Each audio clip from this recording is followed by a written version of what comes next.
The excitement of League One continues as Exeter City take another 3 points in their challenge for the top 6 in this division. Peterborough United pick up another defeat on the road. Reading secure a massive win for them. Bolton Wanderers also secure victory, as do Birmingham City as Wrexham, as they continue their good form to start off this campaign. Mansfield Town finally taste defeat as Stevenage beat them 1-0, but we're going to look into every single fixture that has happened over the course of this weekend. We're also going to take a look into round 13 of the EFL League One season. As part of this video, the midweek games are starting to come thick and fast now, so we're going to keep across all of it. So if you have not done so already, make sure you hit that subscribe button, turn on that notification bell. But shall we get straight into it? So here we have game 1 then. Shrewsbury Town and Exeter went head to head on Thursday night. It was the 17th of October, 8 o'clock kickoff. I'm not entirely sure why they played on Thursday night, but at the Crowd Meadow, it was Exeter City who came away with all 3 points in what was a vital performance to continue their good run of form. Now, if you look at the game, if you were able to watch the game, you'd see that it wasn't all Exeter City, and Shrewsbury were well within this game and had plenty of opportunities to also come away with something. Now, Exeter City scored twice, first in the 9th minute through Doyle and then in the 64th minute from McGuinness. And if you look at just the basic numbers here, 56% possession to 44%, 1.01 XG to 1.44, 13 big shots to 9, 1 big chance to 2. Now, I think this is a really good performance from this Shrewsbury side. Obviously, loads of opportunities coming within the box, a fair few coming from in the box with Exeter 2. Obviously, a big passing game, this one, which isn't necessarily what I anticipated. Now, if you just take a brief look at these numbers, 7 shots inside the box for Shrewsbury, 5 for Exeter. Really good performance from both of these sides, in my opinion. I don't think Shrewsbury will go away too unhappy with the result, although they probably will think that they should have taken something from it. Now, if we look at the two lineups, there's some, in my opinion, really good players in this Exeter side. I really like Whitworth. I think he's done an excellent job in between the sticks so far this season. I think he's leading the way for clean sheets as well. You look at Ryan Woods in the midfield, a proper experienced and talented player. Gary Coldwell has got a really good bunch of players to work with, and obviously you look at the likes of Mustafa Carriol as well, who didn't even get on the pitch. A goal coming from 2 substitutes, which will make him absolutely delighted. There's some really good players in this Shrewsbury side as well. I like Tom Bloxham, Taylor Perry. I think there's some good players in here as well. Ojo, Benning, players who can help this Shrewsbury Town side. Now, if we look at the division, obviously this will give a few spoilers, but Exeter City currently sitting 5th place in the league, 19 points after 10 games. They'll be absolutely delighted with that. If we scroll down to the bottom, Shrewsbury Town do stay within that relegation battle, but they're not that far away from getting out. Obviously level on points with Leyton, Orient. It's going to be interesting to see how the next few games play out. Obviously, we are going to cover the previews for these games right at the end of this video. So, shall we get on to the next game this weekend? So it comes in the form of Reading versus Crawley, and what was a massive game for both sides. Reading absolutely ran rampant. After scoring in the 20th minute, Crawley Town were able to equalise through Forster, but Wing, Savage and Smith made sure that Reading took home all 3 points from their home stadium of the Select Car Leasing Stadium. You look at the numbers and it's what I'd anticipate from a game like this. Reading don't necessarily need to control possession, but we've seen with Crawley over the course of the last 12 months that they are a proper possession-based team. They like to have the ball. They like to create chances. And XG-wise, 1.31 to 1.97. I bet Crawley Town will feel really hard done to. 13 shots to 8, 2 big chances to 4.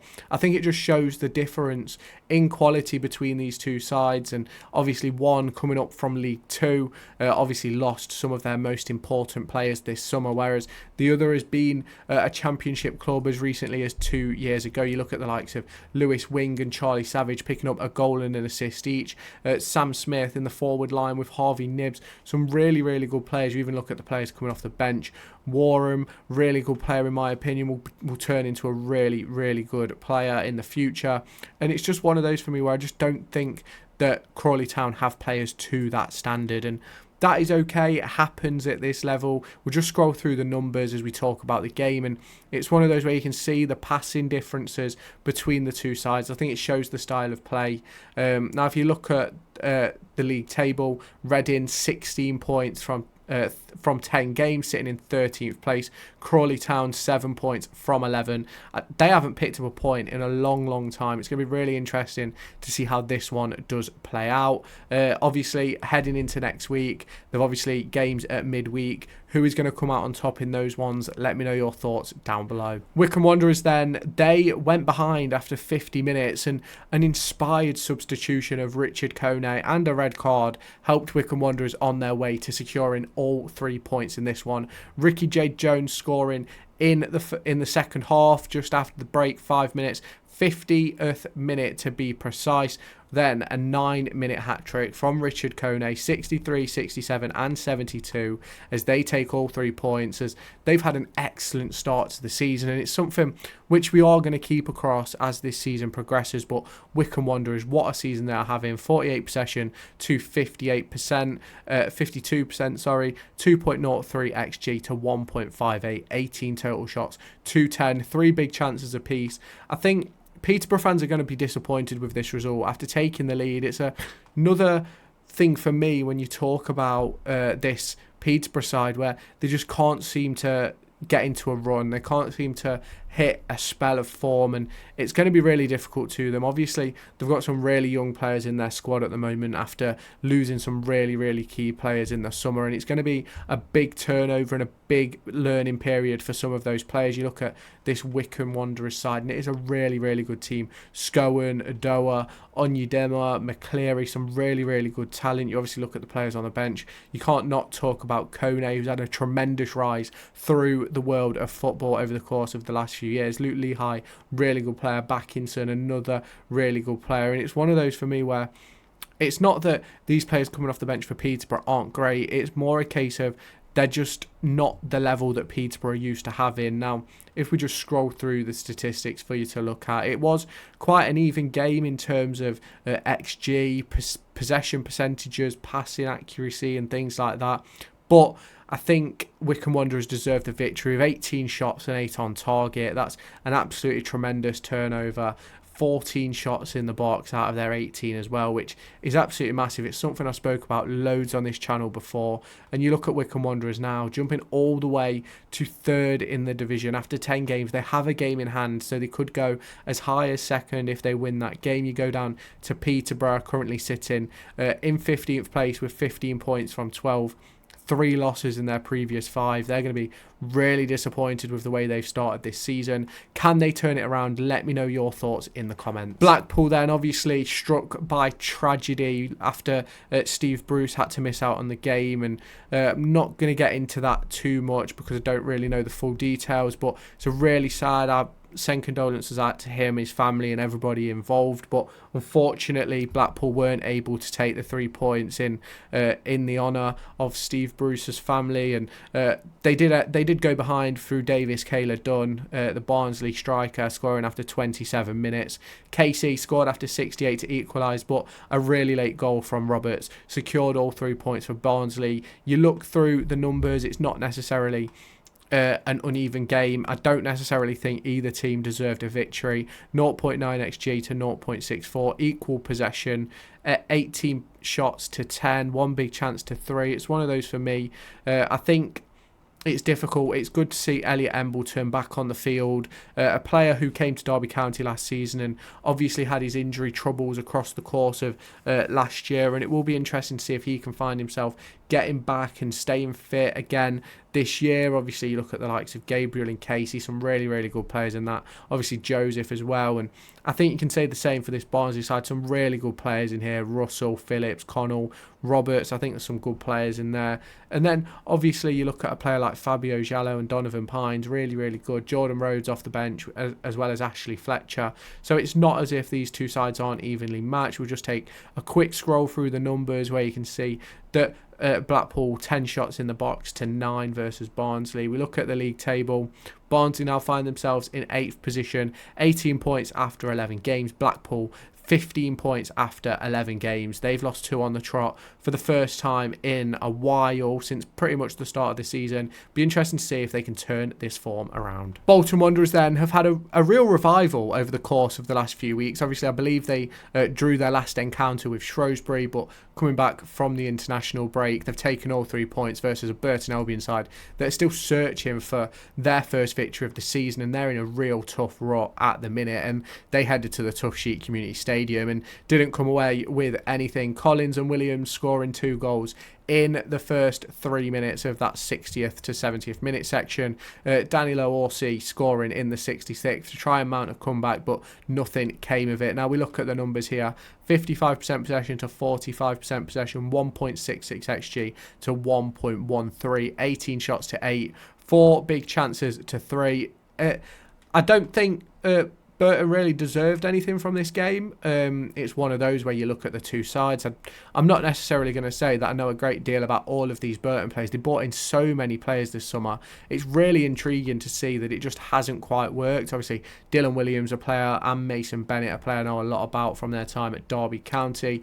But it's one of those for me where they just haven't quite hit the levels that Mark Robinson probably expects them to hit. You look at the likes of Randall Williams, Dempsey, Collins, Charles McAtee, some really, really good players for Bolton Wanderers. Ian Evatt has had a massive turnaround there recently. Odebaggio, Matete and Arfield coming off the bench, but look at the players who they didn't bring off the bench. Some really good players there as well. So it's one of those for me. I think Burton Albion didn't really deserve anything. I think the numbers really prove that. I think another lacklustre performance from them. They'll probably expect a lot more going into their next fixture. As we look at the league table now, Bolton Wanderers are rising the division. They're now into 11th place, 4 wins out of their last 5, 17 points from 10 games, just 1 point away from the playoffs as it stands. Burton Albion now sit rock bottom. That'll give you a spoiler for a game we're going to get into in just a moment. 4 points from 10. 5 defeats in a row. It's really disappointing for Burton Albion. Can they turn it around? Let me know in the comments. Cambridge United then, they secured their first win of the season with Elias Kachunga scoring in the 5th minute and an own goal from Sam Tickle securing all 3 points. Wigan Athletic weren't necessarily not in this game. They obviously had the better of the possession, which I think is to be expected of this Wigan Athletic side. I think they've got some really, really good players. 32% to 68%, 1.31 XG to 0.61, 11 shots to 7, 1 big chance to 0. I think it's a really disappointing performance from Wigan Athletic, though, not really creating a great deal. You look at the players that they've got in, the likes of Dale Taylor in the forward line. You look at Olagbiki, for who I think he spent time at Peterborough last season, and you look at the likes of Weir and Smith in that midfield, and obviously Ramsey at left back. Some players who you'd expect a lot more from. You obviously look at Asgard coming off the bench, Stones another one coming off the bench, and you just do expect a little bit more. But I think you've got to credit this Cambridge United side and their defensive acumen in this game. Really good performances from their defensive players, as you can see by all the green ratings. Corey Smith, a player who I watched a lot of last season at Derby County, a player who I really, really enjoy watching. And it's one of those for me where I just don't think Wigan really created enough. Had a lot of the ball, but didn't create anything major. And that's the big problem. We look at this now and you see Wigan Athletic in 17th place, 13 points from 11. Cambridge, 4 points from 10, their first win of the season. Not even their first win in a while, it's their first win of the season. Massive game for them. Can they keep it up heading into the next one? If you have not done so already, make sure you hit that subscribe button down below and turn on that notification bell. Now, we are going to get into the previews a little bit later on in this video, but make sure you've hit that subscribe button. You can see in the top corner, we're going for a sub goal of 1,500 by New Year. Can we do it? I think we can. Make sure you hit the subscribe button. Let's get back to the video. So here we have it then, Charlton Athletic versus Stockport County. Really important game for both sides to make sure they can get themselves back on track. Obviously, Charlton Athletic had a little slip recently. Obviously picked up that victory versus Birmingham as well, which is something we cannot forget. Stockport County have also been on a little bit of a dip in recent weeks. An early penalty goal from Louis Barry put Stockport in the lead before Edmonds Green scored in the 66th minute. A red card for Horsell late on in the game really saw any chance of this game being a Stockport victory go dwindling. Now, if we look at the basic numbers here, 63% to 37% possession. Charlton by far the better team in possession. You look at the expected goals, 1.50 to 1.04.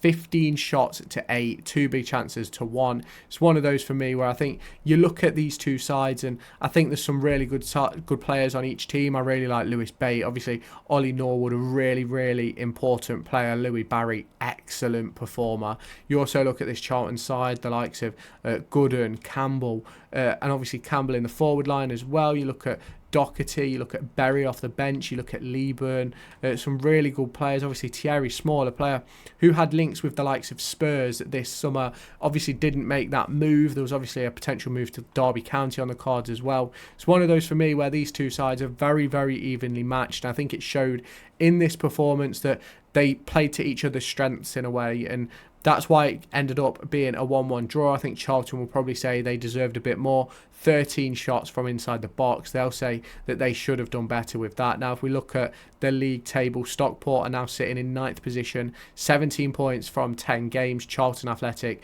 17 points from 11, 4 points in their last 2 games. Obviously, trying to turn it around from a recent run of defeats. They've done all right in this one. Will they be able to keep it up?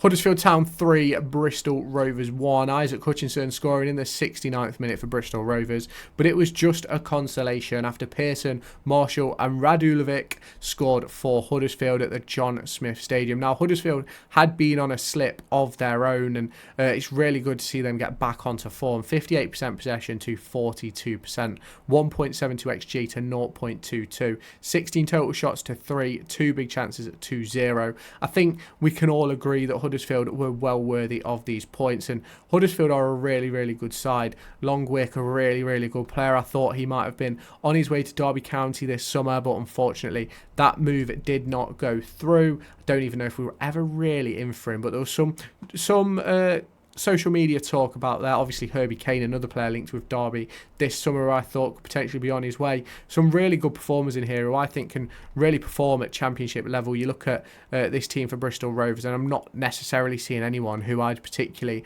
want to take off them and come to Derby County or even be at a top team in League One. You obviously look at the bench, you look at Satoru coming on, Isaac Hutchinson, another player, ex-Derby County Academy, obviously moved there late on in his development after a spell, I think it was with Stockport, one of those two, if I remember rightly. You look at the players coming off the bench for Huddersfield, Anthony Evans, Freddie Ladapo, Jonathan Hogg, some really good players for me.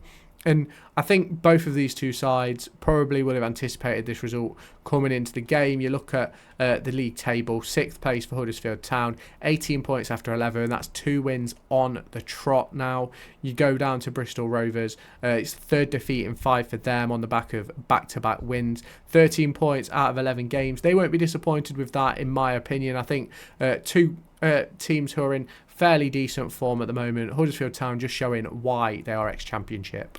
Lincoln City were the next team to try and set up Birmingham City for failure. They scored early doors through Kadamatari, and unfortunately they weren't able to keep that going. Birmingham City ended up running away 3-1 winners. Anderson picking up 2 goals, Williamson picking up the other, and I think you can see it's real domination in terms of possession for Birmingham City. 75% to 25%, 1.14 XG to 0.72, 8 shots to 7, 1 big chance apiece. Now, the big talking point heading into this game was that Jay Stanisfield was out of this one with an injury, but when you've got a player like Alfie May to step in, it's not really that disappointing. Williamson put in a good performance, as did Anderson. I think that back four is incredible. Ryan Alsop saved a penalty. It's unfortunate for Lincoln City. I think they're a really good side, but just weren't able to put everything that they wanted into this performance. Anderson obviously picking up the 2 goals, running away with man of the match today. Birmingham City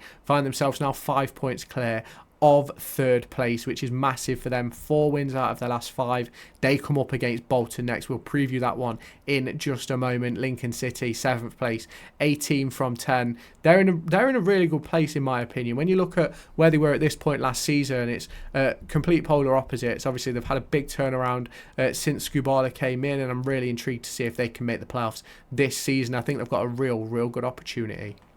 Next up then is Mansfield, and as I said in the intro, they tasted defeat for the first time in a while. I think there was something like 6 wins in a row in all competitions, maybe 7. And it's one of those for me where they were just a little bit unlucky today. Stevenage scored. Young picked up the goal. A really good goal for Young to pick up in this game and to secure that 3 points for Stevenage. You look at the numbers. 58% possession to 42, 1.28 XG to 0.5, 15 shots to 10. I think when you look at this Mansfield lineup, obviously they've been performing well above expectations to start off this campaign, and they've done a really good job. The signings of Deshi Oshilaja and Lee Gregory have been incredible signings for me. I think they're 2 really good players at this level. Obviously, Lee Gregory not quite performing to his best today, but certainly gets the job done on most occasions. You look at this Stevenage side, I think it's a really good side. I'm pretty sure that's Jake Young, a player who Derby County were interested in. It might be a different Young that we were interested in, but really good performance from Stevenage, and obviously those players coming off the bench, the likes of Harvey White, Dan Kemp, Elliot List, really good performances. And unfortunately, Nigel Clough just wasn't able to secure even a point in this game. They now sit 4th, 20 points after 10 games. If you'd have told them that at the start of the season, they'd have been absolutely thrilled. So I think we can take that loss and just move on from it. Stevenage now find themselves up in 10th place, 17 points from 11 games. That's 3 wins now in their past 5 games. It's a really good run of form for them. Are they going to be able to keep it going? Let me know your thoughts in the comments. Northampton Town caused an upset at the Sixfield Stadium. Well, I say an upset, but Leyton Orient haven't quite been the team that I anticipated they'd be. They've been really poor this season. They've had little spells of good performances, but ultimately across the course of 12 rounds, they have not been very good. You look at McGeehan picking up the goal in the 48th minute. You look at the numbers here. 36% possession to 64, 0.98 XG to 0.85, 7 total shots to 5, 1 big chance apiece. And you look at the lineups, and to be completely honest, I think both of these 2 sides are mid-table teams in this division. That's just my personal opinion. I think Leyton Orient need a lot more. Richie Wellens obviously potentially had that opportunity to move over to Blackpool and chose not to. And there is some good players in this team, like Jordan Brown, ex-Derby County Academy, Galbraith, ex-Man United Academy. I'm pretty sure O'Neill is ex-Man United Academy as well. It's one of those for me where they just need to find a formula, and I think they will find it. You've obviously got Sonny Perkins on the bench as well. You look at the league table though now, Northampton Town 11 points from 10, sitting in 19th. Leyton Orient 8 points from 11, sitting in 20th. 3 back-to-back defeats, no win in 5, just 2 wins so far this season. It's a really disappointing start for Richie Wellens and Leyton Orient. Rotherham United and Wrexham went head-to-head at the New York Stadium, and Paul Mullen scored in the first minute, and that ran away with all 3 points for Wrexham.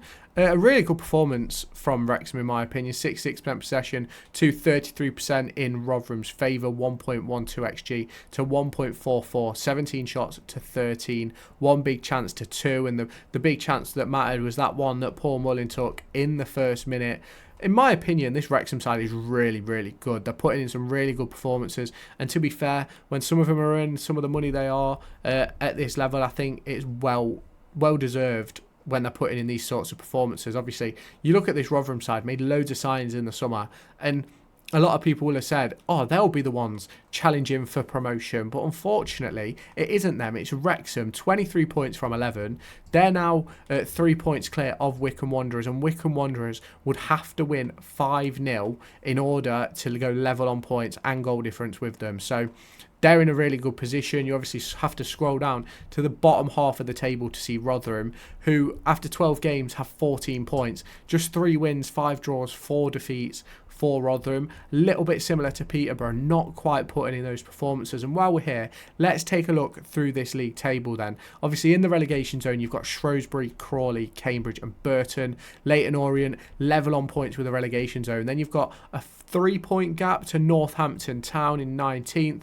You've then got Bristol, Rovers and Wigan on 13. You've then got Rotherham United sitting alone on 14 points. Peterborough and Blackpool on 15 each. Reading have 16. Then you've got 4 teams on 17 in Charlton, Bolton and Stevenage, as well as Stockport, all on 17 points. Obviously, some teams have played 12, some have played 11 and some have played 10. You obviously then get into those teams on 18 points. You've got Huddersfield and Barnsley who have played 11. You've got Lincoln City who have only played 10 games. You've then got Exeter on 19 points with 10 games played. You've then got Mansfield and Wycombe Wanderers on 20 with 10 games played. And you've then got Wrexham on 23 with 11 games played. And Birmingham City lead the way. 10 games played, 25 points. Just one defeat in their opening 10. It's a really good start to life for Birmingham City. Shall we get into looking into the fixtures for midweek? It's obviously going to be a really long video, this one. Timestamps will be in the comments. I'll make sure to put that at the start of the video. But massive opportunities now for teams in this division. Barnsley and Charlton go head to head at Oakwell in what is going to be a really enthralling game. Two teams really close to each other in the division. I believe just 1 point separates them, and both teams could see themselves rise as high as 3rd place with a victory this, well, midweek. Obviously, all the action will be caught across Sky Sports Plus. Now, if we look at Barnsley's previous 5, a 2-1 win over Blackpool this weekend just gone, obviously played just yesterday. Huddersfield and obviously 2 games versus Huddersfield, 2-0 defeats,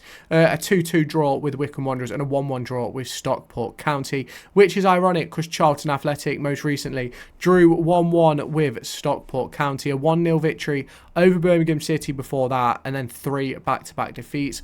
Some really good players on both sides for both Barnsley and Charlton Athletic. It's going to be interesting to see how this one goes at Oakwell. I think it's going to be a really important game. You look at where they both sit in the division. Yes, there is 4 teams between them, well, 4 places between them, but ultimately they are a point away from each other.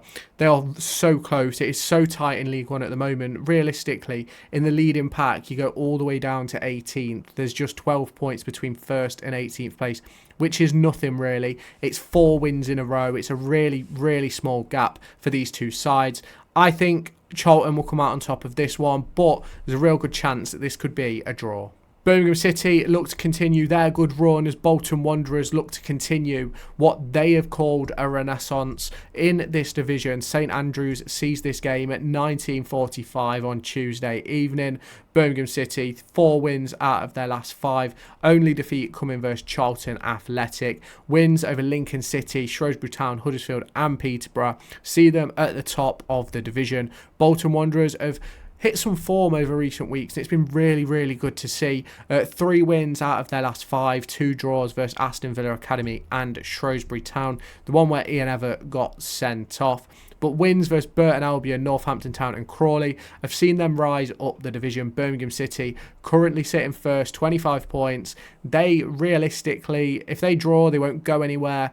Actually, they could go second if Wrexham win, but a defeat would only see them drop as low as second. Bolton Wanderers could rise as high as 3rd. It's a really interesting turn of events in League One. Birmingham City leading the way. Bolton Wanderers sitting in 11th position. Who's going to come out on top of this one? Realistically, you can't look past Birmingham City. Obviously, they are missing their £10+ million signing in Jay Stansfield, who hits up an injury on international duty. But who is going to come out on top of this one? Let me know your thoughts down in the comments. Bristol Rovers and Shrewsbury Town go head to head at the Memorial Stadium. As I've said already, all these games should be live on Sky Sports Plus as a result of the new TV deal. Both of these two sides are in a bit of indifferent form, which is sort of what you'd expect from these two teams in my opinion. Both sort of bottom end League One teams. Bristol Rovers, 2 wins out of their previous 5, defeats to Huddersfield Town, Swindon Town and Wycombe Wanderers, but wins over Charlton Athletic and Burton Albion. Shrewsbury Town also tasting defeat 3 times against Exeter Exeter, Birmingham City and Stockport. 3 teams who you'd probably anticipate they would lose to. A 2-2 draw versus Bolton Wanderers and a 5-3 win over Shrewsbury keeps Shrewsbury. A 5-3 win over Shrewsbury over Crawley, my apologies, sees these 2 teams down near the bottom. Bristol Rovers are sort of the bottom team in that leading pack. They're right on the edge with Wigan Athletic, 2 teams who are probably going to fall off sometime soon. They're only 5 points, 6 points away from the relegation zone, which is where Shrewsbury Town sit. Bristol Rovers could go as high as 13th. Shrewsbury Town could only go as high as 11th. It's a really interesting fixture, this one. I think it'll be a Shrewsbury Town win, but let me know your thoughts down in the comments. Burton Albion have failed to secure a win so far this season, and they face one of the most informed teams in the division in Wycombe Wanderers. As you can see by the differ in form between these 2 sides, it is not going to be an easy task for Mark Robinson and his men. But Burton Albion will know more than anybody that in League One, anyone can beat anyone. And they head into this one with not a great deal of confidence. They've lost all 5 of their previous 5 versus Bolton, Bristol Rovers, Reading, Blackpool and Notts County, whereas Wycombe Wanderers come into this with just 1 defeat versus Premier League Aston Villa. They've beaten Bristol Rovers, they've beaten Crawley Town and Peterborough United most recently, but they drew with Barnsley. It's one of those for me where Wycombe see themselves 3rd in the division. They'll be chasing down those automatic promotion places, and they've had a real renaissance since Matt Bloomfield came in. He's done an excellent job with them so far this season. You look at Burton Albion, sitting right at the bottom of the division, 4 points, 4 draws. They're in a really difficult spot. They need to find a way to stop conceding and to start scoring, and hopefully they'll pick up 3 points sometime soon. Crawley Town host Lincoln City at the Broadfield Stadium as they look, just like Burton Albion, to secure another victory. Now, Crawley Town started this season really well, and I had a lot of people telling me that my predictions were wrong, but since then they have absolutely plummeted down the division. They've gone from leading the way after 2 games to right near the bottom. 5 defeats in a row, Reading, Shrewsbury, Wimbledon, Wycombe Wanderers and Mansfield Town all picking up victories against Crawley Town. Lincoln City, their most recent game was a 3-1 defeat to Birmingham City, a game which you can't really discount really, because we know what Birmingham City are like in this division. You've then got Grimsby Town, where they picked up a win. Leyton Orient, they picked up another win, a draw with Blackpool and 2-0 over Cambridge. You look at the league table, Lincoln City sitting in 7th place. A win could see them rise as high as 3rd. Obviously, other results do have to go their way. And Crawley Town, a win would see them go out of the relegation zone should Leyton Orient fail to beat their opponents, Rotherham. It's one of those for me, this could be a really tight encounter, not because Crawley are good or Lincoln City, not because Crawley Town are good and going to be better than Lincoln City, but because it's one of those games where both teams will need results. Lincoln City to recover from that most recent defeat, and Crawley Town to finally get a point on the board after a long run without one. Will they be able to do it? I personally don't think so. I think Lincoln City are going to take all 3 points. I think it's going to be a 3-0 victory. Let me know your thoughts in the comments. Exeter City and Reading go head-to-head at St James's Park. It's going to be a very, very interesting one. 2 teams who have been in some really good form over recent weeks. Reading winning 3 of their 5, Exeter winning 4 of their 5. A draw coming versus Wigan Athletic. Their victories coming against Shrewsbury Town, Cambridge United, Leyton Orient and Spurs Academy. Reading have beaten Crawley Town, Burton Albion and Huddersfield. Defeats to Bolton Wanderers and Rotherham didn't really help their league position, but Exeter City currently sitting 5th. They're unbeaten in their last 5, exactly the same record as Wycombe Wanderers. They're actually performing better than Birmingham City in the last 5 games, which is really, really interesting. They could obviously jump as high as 3rd with a victory, whereas Reading could only jump as high as 5th. It's going to be really interesting to see what happens in this one. Obviously, results have to go their way, goals have to go the right way. But me personally, I think Exeter and Reading are going to finish with a score draw. I'm going 2-2. Next up then, we have Leyton Orient and Rotherham United. 2 sides who really haven't started this season in any way, shape, size or form how they wanted to. Leyton Orient obviously sitting right near the bottom of the division. No win in 5 for them. 3 defeats versus Northampton, Lincoln City and Exeter. 2 draws versus Colchester and Wrexham. Rotherham tasted defeat versus Wrexham in the most recent game. A 3-3 draw with Peterborough during the international break. And wins versus Newcastle Academy, Reading and Cambridge. It's going to be interesting to see how this one spins around. You look at the league table and you see both of the teams are in the bottom half of the division. Rotherham sitting 16th. A victory would take them as high as 9th, but they do have 2 games ahead of a lot of those teams. You look at Leyton Orient, a game behind Rotherham, and a win could see them go into 19th place. They certainly need a turnaround in form as quickly as possible, do Leyton Orient. Obviously, not a team you'd anticipate to be in a promotion fight, but I certainly thought they'd be sort of near this mid-table range come the end of the season. Obviously, we are only on round 13. That's what we're heading into. Will they be able to turn it around? Let me know your thoughts down in the comments. Blackpool will look to turn around their poor form as they head to the Western Home Stadium, where Peterborough United will host them. Obviously, Peterborough haven't been in the greatest form themselves this season, not quite attacking the division in the way they probably would have anticipated. But you look at the results, 2 defeats versus Wycombe and Wigan, 2 wins in there, both versus Stevenage, and a draw versus Rotherham United. Some good results in there, but ultimately not quite enough. Blackpool, 2 wins 5 games ago. A draw versus Lincoln City, and 2 recent games have both been defeats versus Mansfield and versus Barnsley. Are they going to be able to spin it around? Will Steve Bruce be back? Obviously, let me know your thoughts down in the comments, Blackpool fans. Will you be able to turn it around and beat Peterborough on home turf? Obviously, the likes of Poku and players like that have been in fairly decent form, but just haven't been able to turn their results into victories.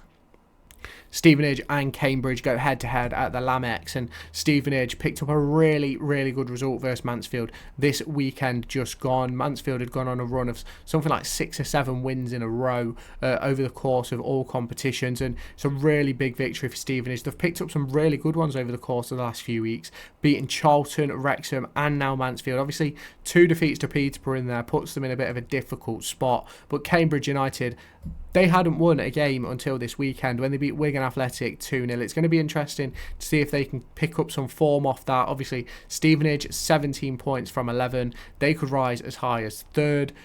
Cambridge, 4 points in 10. They could rise as high as 22nd. It's going to be interesting to see if they can continue that good run of form. I think Cambridge will take a draw at this point. They just need to pick up points and put points on the board as the season progresses. Round 13 for a lot of these teams. It's going to be interesting to see how it progresses across the course of the next few weeks.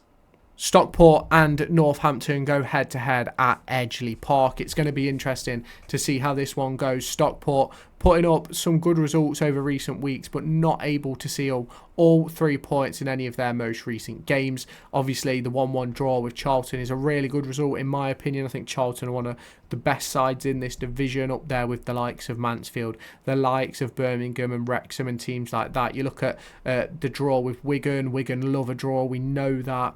A 2-0 win over Shrewsbury Town. Barnsley 1-1 and Leyton Orient a 4-0 defeat, which was obviously disappointing for them. Northampton have won their last 2 back-to-back versus obviously Leyton Orient and Notts County, but 3 defeats before that against Mansfield, Bolton and Wrexham. Who's going to come out on top? I think Louis Barry's probably going to score a screamer. Let me know your thoughts down in the comments. Wigan Athletic and Mansfield go head-to-head. Both teams lost in their most recent fixture.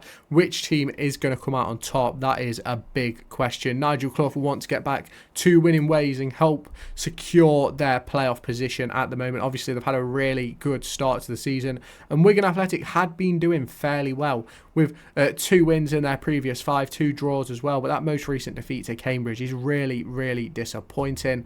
Obviously, the wins came against Carlisle United and Peterborough United, draws versus Stockport and Exeter, which in my opinion are really good results. You look at Mansfield Town, victory over Blackpool, Crawley, Northampton and Shrewsbury, but they obviously suffered defeat versus Stevenage this weekend just gone. It's going to be interesting to see how this one plays out at the Brick Community Stadium. Will Lee Gregory step up?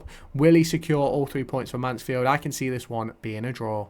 And to close out the midweek fixtures, Wrexham versus Huddersfield at the racecourse. It's going to be interesting to see what does happen with this one. Wrexham have been in some scintillating form this season, and they sit second in the division for a reason. Jack Marriott, one of their top goal scorers this season. 5 goals he's scored in 10 games. You look at Karoma as well for Huddersfield Town. Some really, really good players for both of these two sides. Wrexham obviously securing victories versus Rotherham, Wolves and Northampton, while also feeling defeat versus Stevenage and draw versus Leyton Orient. Huddersfield Town tasted defeat too, with Birmingham City and Reading beating them, but 2 wins over Barnsley and a win over Bristol Rovers has sent them back to winning ways. They currently sit 2nd and 6th in the division. Huddersfield can rise as high as 3rd. Wrexham can go top of the division should Birmingham City lose. It's going to be really interesting, this one. The division is really tight at the moment. Who is going to come away with all 3 points? Who's going to come away with the lead of the league table after this one? And obviously, it's been a very long video, this one, so I appreciate all you who have stuck around. If you do hit that subscribe button, I will really appreciate it. Obviously, you'll see in the top corner, we're trying to hit 1,500 by New Year. I believe that we can do it. We're pushing really hard on the channel to drop some really good content for you guys, reviewing and previewing all the games. I think there's a lot of people that talk football, but not a lot that go through it like this. So I really appreciate the support on the channel so far. Make sure you hit that subscribe button, turn on the notification bell. Let me know your thoughts down in the comments, and I'll catch you in the next video.